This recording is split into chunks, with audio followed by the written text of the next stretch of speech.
Welcome back to another Sims 4 stop motion speed build. My name is Megan, aka Simply Simmer, and it's finally fall, which is my favorite time of year because of the chilly weather, the pumpkin spice lattes, and scary movies, which is the inspiration for today's build. This house is inspired by the 2017 version of Stephen King's It. I'm not even gonna lie, I decided to start on this build at like 10 o'clock one night after everyone was sleeping, and I was watching this movie all by myself like a crazy person in order to redo this build. I was terrified. I love watching scary movies, but I usually have my husband with me, so I definitely had the heebie-jeebies during this creation, but I think it turned out super creepy and great. I used a lot of items from the debug menu. To put boards over the windows, I used a debug fence piece and resized and raised it up to make it look like it's actually a boarded up window rather than fencing. The tall grass and the fencing around the lot are both also from the debug menu, and of course there's lots of sunflowers throughout the yard. Moving inside, the first thing that you'll see is the big fireplace. Even though the sad clown painting isn't actually in the house, I wanted to allude to Pennywise by placing it here. I used a lot of cracks, holes, and scratches on the walls from various expansion packs like Cats and Dogs, Vampires, and Jungle Adventure.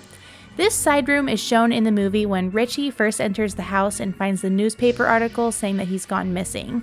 I couldn't really recreate that in The Sims, but I still used a lot of spider webs and the creepy figure drawings to get the point across. Even though this house is extremely creepy, it's all still functional. The kitchen is shown when one of the kids falls through the ceiling and lands here. I used some of the used appliances from City Living in addition to some debug menu appliances from Eco Lifestyle.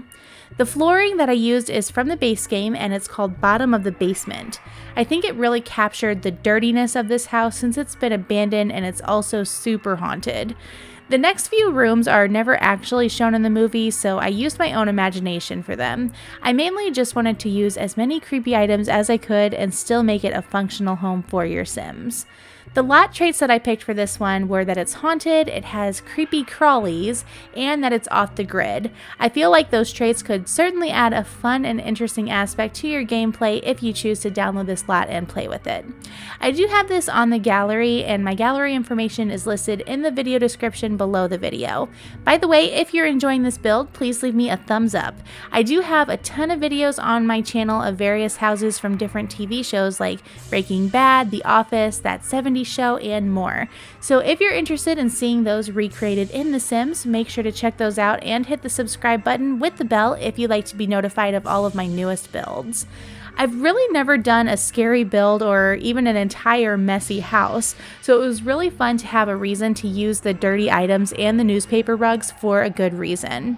As I mentioned in all of my other videos, I really never use custom content, so I rely completely on the expansions and the debug menu in all of my builds. The last two rooms that we're going to be coming up on are my favorite part of this build. They're supposed to be 2 bedrooms, and I just really laid down the creepiness in them.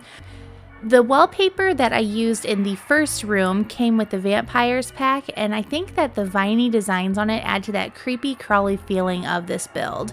And I think that the spider that I added in here helps as well. The Strangerville pack has some debug floor pieces in the rug category that look like big splotchy stains on the floor, and I use those a lot throughout this build to really add to the grunginess.